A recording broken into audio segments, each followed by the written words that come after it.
Halo bosku, jumpa lagi dengan channel Masno22.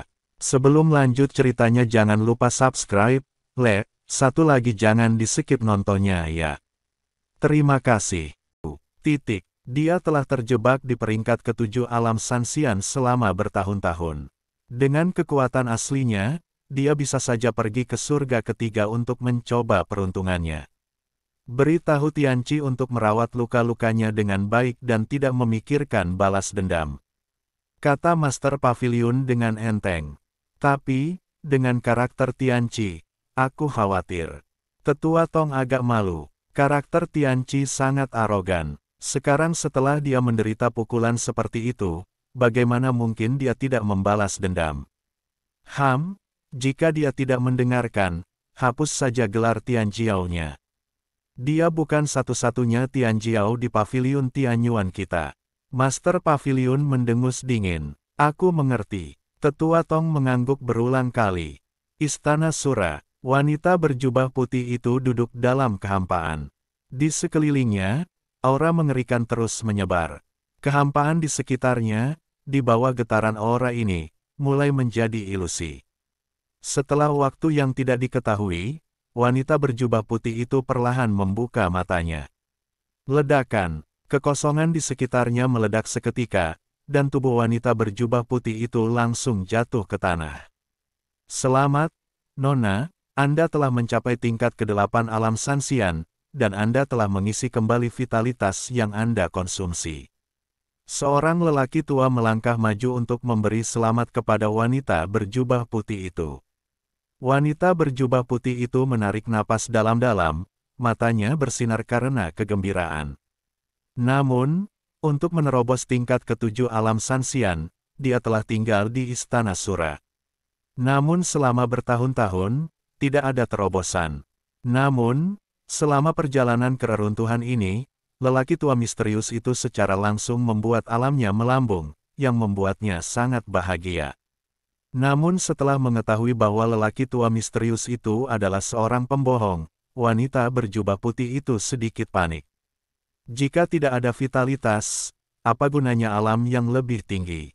Jadi setelah kembali, wanita berjubah putih itu hanya bisa mengandalkan sumber daya di Istana Sura untuk mengisi ulang vitalitasnya dengan putus asa, sementara kultivasinya yang melonjak turun dengan cepat. Jelas bahwa lelaki tua misterius itu menggunakan semacam sihir kuno untuk hanya meningkatkan kultivasi mereka untuk sementara. Setelah bekerja keras, wanita berjubah putih itu mendapatkan kembali vitalitasnya, dan akhirnya mencapai tingkat ke-8 dari alam abadi yang tersebar. Kali ini, dia tidak perlu lagi takut ketika melihat Tianqi yang sombong. Tetua ketiga, saya ingat Anda baru saja mengatakan bahwa Chen Ping juga datang ke surga kedua. Wanita berjubah putih itu bertanya kepada lelaki tua itu. Ya, Chen Ping mengikuti Mo Qingyun dan sedang menuju ke keluarga Mo. Seharusnya pavilion Tianyuan memberi tekanan pada keluarga Mo, dan keluarga Mo tidak punya pilihan selain memanggil Mo Qingyun, tetapi Chen Ping pergi bersama mereka. Haruskah kita hentikan Chen Ping? Lagi pula, dia punya 2 peti mati dari reruntuhan, dan kita tidak tahu harta apa yang ada di peti mati itu. Kata lelaki tua itu. Wanita berjubah putih itu tidak berbicara, tatapannya sedikit menyipit. Pasti ada harta di peti mati di reruntuhan itu, dan wanita berjubah putih itu juga sangat tergoda. Namun, ketika dia memikirkan kekuatan Chen Ping dan 2 patung prajurit itu, wanita berjubah putih itu sedikit takut. Tetua ketiga juga melihat bahwa wanita berjubah putih itu dalam dilema, jadi dia berkata, Nona, bagaimana kalau mengirim seseorang untuk menyelidiki latar belakang Chen Ping terlebih dahulu? Tidak, mari kita tunggu dan lihat. Wanita berjubah putih itu menggelengkan kepalanya. Tetua ketiga mengerutkan kening dan berkata, Nona, jika Chen Ping pergi ke keluarga Mo, dia pasti akan ditemukan oleh orang-orang pavilion Tianyuan, dan pavilion Tianyuan tidak akan membiarkannya pergi saat itu. Jika itu terjadi, kemungkinan besar kedua peti mati ini akan jatuh ke tangan pavilion Tianyuan. Wanita berjubah putih itu terdiam, seolah menganalisis untung dan ruginya. Nona, jangan pikirkan itu lagi. Kita tidak boleh membiarkan Paviliun Tianyuan mendapatkan harta karun ini. Tetua ketiga membujuk dengan keras. Wanita berjubah putih itu tiba-tiba berkata, "Tetua ketiga, pernahkah kau berpikir mengapa Chen Ping berani pergi ke keluarga Mo? Apakah dia tidak tahu hubungan antara keluarga Mo dan Paviliun Tianyuan? Alasan mengapa dia berani pergi ke keluarga Mo adalah karena dia sama sekali tidak menganggap serius Paviliun Tianyuan. Mengapa dia tidak menganggap serius Paviliun Tianyuan?" Serangkaian pertanyaan dari wanita berjubah putih itu mengejutkan tetua ketiga. Dia benar-benar tidak memikirkan hal-hal ini. Sekarang setelah mendengar apa yang dikatakan wanita berjubah putih itu, tetua ketiga tampaknya memahami sesuatu. "Nona, apakah Chen Ping ini didukung oleh seseorang, jadi dia tidak takut pada Paviliun Tianyuan?" Tanya tetua ketiga. Seorang kultivator kelas 1 di alam Sanxian mampu memasuki reruntuhan surga kedua dan bahkan melukai Tianqi. Bahkan lelaki tua misterius itu diketahui sebagai pembohong oleh Chen Ping ini. Dengan semua perilaku ini, tidakkah menurutmu Chen Ping ini tidak sederhana? Jika kita dengan gegabah memprovokasi dia dan menyinggung seseorang yang seharusnya tidak kita singgung, istana Sura kita akan segera hancur.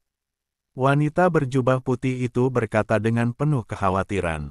Setelah mendengar ini, tetua ketiga mengerutkan kening dan berkata, "Di surga kedua ini, kecuali istana Sura kita, siapa yang tidak takut pada Paviliun Tianyuan?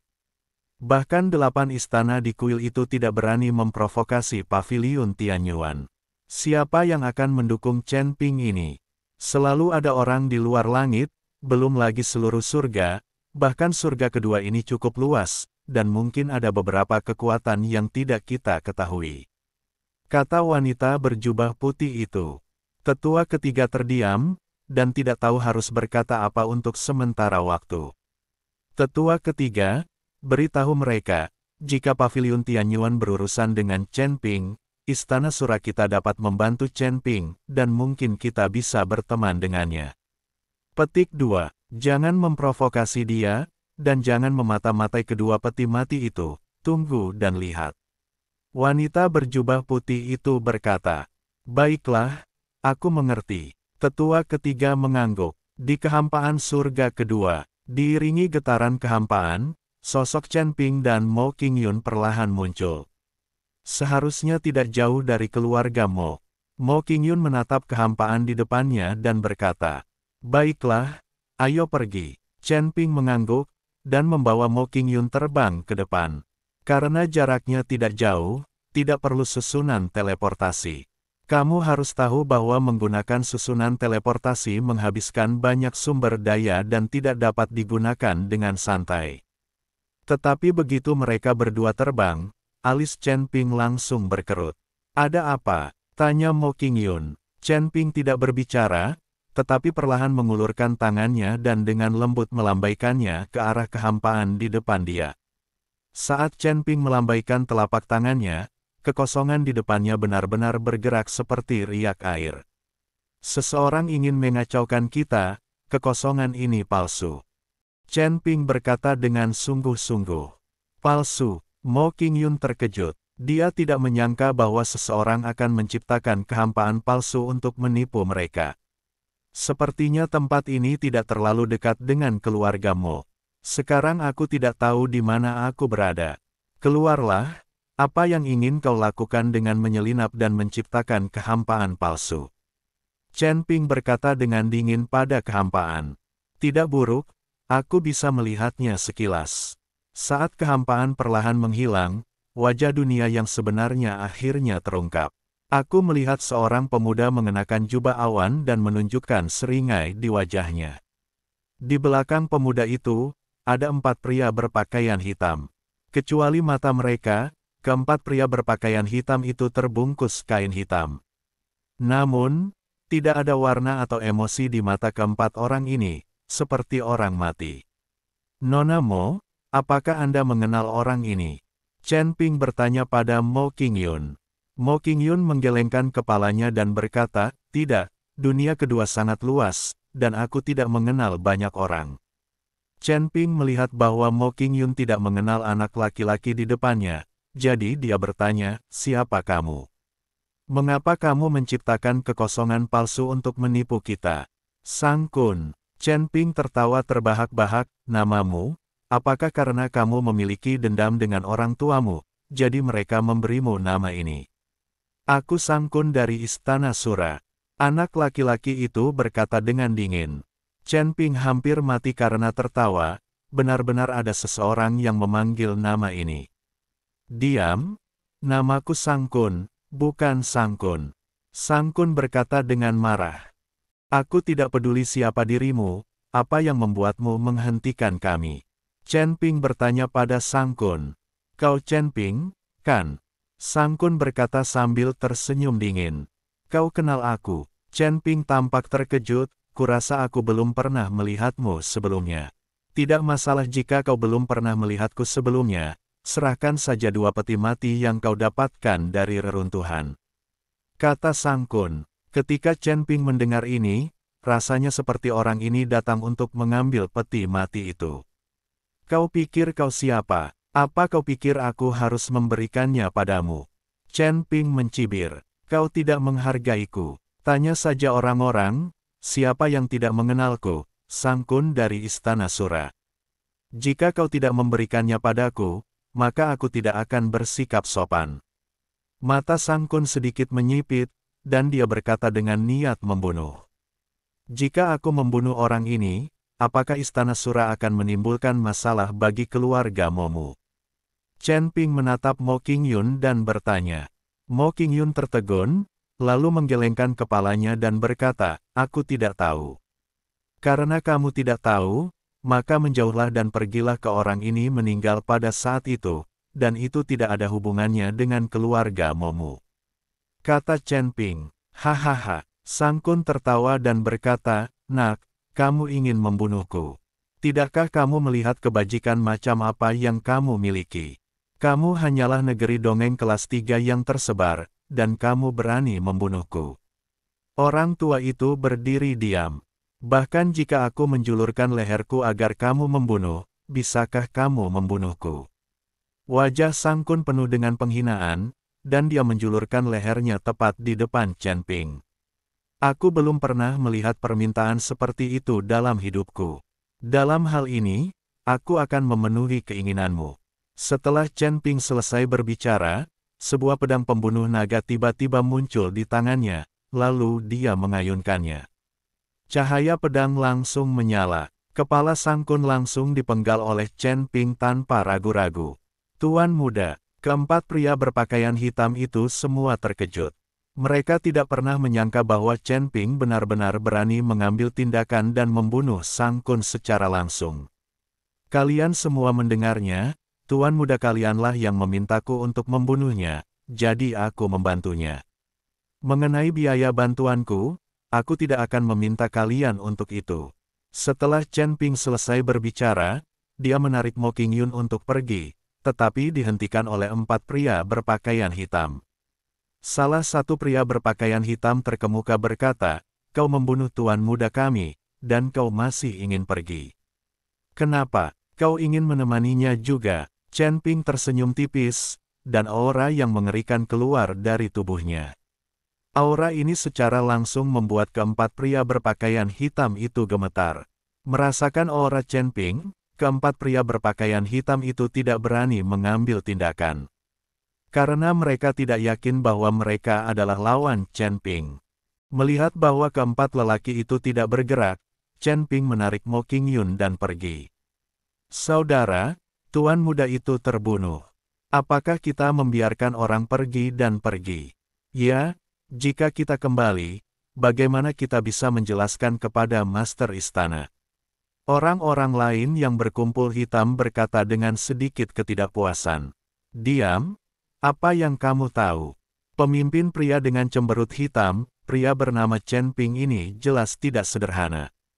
Kita mungkin bukan lawan. Ada 4 saudara lelaki, dan kita tidak mendapatkan banyak sumber daya di Istana Sura setahun, jadi mengapa repot-repot bekerja keras? Ketika kita kembali, laporkan saja kepada wanita tertua. Hal ini tidak ada hubungannya dengan kita. Jika Anda ingat di masa depan, laporkan jika Anda memiliki pertanyaan. Selama Anda melaporkannya, itu tidak ada hubungannya dengan kami. Setelah mengatakan itu, pria terkemuka dalam warna hitam perlahan-lahan menghilang. Pada saat ini, Chen Ping membawa Mo Qingyun ke arah keluarga Mo. Mo Qingyun bertanya dalam kebingungan, Chen Ping, mengapa Anda berani membunuh pria Sura Palace sekarang? Kenapa kamu tidak berani membunuhnya? Chen Ping tersenyum samar, aku bahkan tidak menganggap serius Istana Sura. Dia benar-benar ingin merebut barang-barangku. Tentu saja aku ingin membunuhnya, dan itu adalah permintaannya sendiri. Jika saya tidak memenuhi persyaratan semacam ini, saya akan terlalu bodoh. Hei, kamu telah menyinggung Paviliun Tianyuan, dan sekarang kamu telah menyinggung Istana Sura. Aku khawatir kamu tidak bisa tinggal di surga kedua lebih lama lagi. Mo Qingyun menghela nafas. Aku tidak berencana untuk tinggal di surga kedua lama-lama. Aku tidak punya masalah untuk pergi ke surga ketiga dengan kekuatanku. Aku ingin menerobos surga ketiga. Ketika saatnya tiba, tidak ada seorang pun di surga yang berani memprovokasiku dengan mudah. Kata Chen Ping. Chen Ping tidak punya teman di bawah surga ketiga. Bahkan Tuan Si tidak peduli padanya. Semuanya hanya bisa dilakukan sendiri. Tetapi begitu menerobos surga ketiga, dan dia akan memiliki banyak teman di surga. Iblis angin, iblis darah, iblis yin. Patriark Shen, iblis arai. Taois Wuji, Taois Wu-wei, mereka berdua adalah abadi dari kuil Leyin surga keempat. Ada juga Nanbatian, Li Chunfeng, Shen Ziyan, dan Musa yang ditundukkan di tangga dedeng. Mereka juga adalah makhluk abadi di atas surga ketiga di dunia abadi, dan mereka telah setuju untuk melayaninya selama 300 tahun. Ketika Chen Ping mencapai surga ketiga, dia tidak perlu tinggal di tempat sekecil itu. Karena berhati-hati, dia menjadi sasaran di mana-mana. Membual. Mo Qingyun memutar matanya ke arah Chen Ping. Dia tidak begitu percaya bahwa Chen Ping memiliki kemampuan untuk mengenal orang-orang di atas surga ketiga. Chen Ping hanya tersenyum dan tidak mengatakan apa-apa lagi. Mo Qingyun merasa wajar baginya untuk membual. Aula Sura, wanita berjubah putih itu sedang duduk di aula, dan keempat pria berpakaian hitam di depannya berlutut di tanah dengan ekspresi gemetar. Kamu bilang Sang Kun dibunuh oleh Chen Ping. Wanita berjubah putih itu tampak acuh tak acuh, bertanya. Ya, kami melihatnya dengan mata kepala sendiri, tidak salah lagi. Kata pemimpin pasukan berbaju hitam. Kenapa Sang Kun pergi mencari Chen Ping? Sepertinya mereka tidak saling kenal. Dan aku juga meminta tetua ketiga untuk memberitahu semua orang bahwa tidak seorang pun boleh membuat masalah bagi Chen Ping. Wanita berjubah putih itu mulai memancarkan niat membunuh, membuat pria berbaju hitam itu semakin gemetar. Itu adalah berita yang diterima Master Sang Kun dari Paviliun Tianyuan, yang mengatakan bahwa Chen Ping memiliki harta karun yang diperoleh dari reruntuhan, jadi itulah sebabnya dia menyerang Chen Ping. Petik 2. Pemimpin pasukan berpakaian hitam berkata dengan hati-hati. Bodoh. Wanita berjubah putih itu membanting meja di depannya dengan marah, dan meja itu langsung hancur berkeping-keping. Nona, tenanglah. Tuan muda Sang Kun adalah saudaramu. Tetua ketiga melangkah maju untuk membujuk. Aku tidak punya saudara sebodoh itu. Wanita berjubah putih itu sedikit menyipitkan matanya, jelas bahwa Paviliun Tianyuan ingin membunuh seseorang dengan pisau pinjaman, tetapi aku tidak menyangka si idiot ini akan tertipu. Siapa dari Paviliun Tianyuan yang menghasut Sang Kun? Tetua Tong dari Paviliun Tianyuan yang melakukannya. Dia memberitahu guru Sang Kun tentang harta karun di Chen Ping. Pemimpin pasukan berbaju hitam itu menjawab dengan cepat. Sepertinya Paviliun Tianyuan ingin kita dari Istana Sura menguji kedalaman Chen Ping. Tetua ketiga, Kamu harus memberi pelajaran kepada tetua Tong dari Paviliun Tianyuan dan memberitahu mereka bahwa kita dari Istana Sura bukanlah orang bodoh dan tidak mudah diperalat. Wanita berjubah putih itu berkata dengan suara dingin. Nona, sekarang Guru Sangkun sudah meninggal. Jika kepala istana keluar dari pengasingan, bagaimana kita bisa menjelaskannya? Tetua ketiga mengerutkan kening. Apa-apaan? Dia meninggal karena kebodohannya sendiri. Tidak ada orang lain yang bisa disalahkan. Selain itu, ayahku memiliki lebih dari satu putra. Tidak masalah jika beberapa meninggal. Anak, meskipun Sangkun adalah saudara laki-lakinya, mereka tidak dilahirkan dari ibu yang sama. Dia adalah putra dari penguasa Istana Sura dan seorang wanita lainnya. Wanita berjubah putih itu berkata dengan santai. Penguasa Istana Sura memiliki lebih dari selusin wanita yang berlatih kultivasi ganda, jadi ada banyak anak yang lahir. Karena wanita berjubah putih adalah yang tertua, terkuat, dan terpintar, setelah penguasa pergi mengasingkan diri, urusan Istana Sura diserahkan kepada wanita berjubah putih. Nona, apa yang harus kita lakukan dengan orang-orang ini? Tetua ketiga menunjuk ke 4 pria berpakaian hitam dan bertanya. Jika mereka bahkan tidak bisa melindungi Tuan, apa gunanya mereka? Bunuh. Wanita berjubah putih itu melambaikan tangannya, dan keempat pria berpakaian hitam itu bahkan tidak punya waktu untuk berteriak, dan mereka langsung berubah menjadi abu.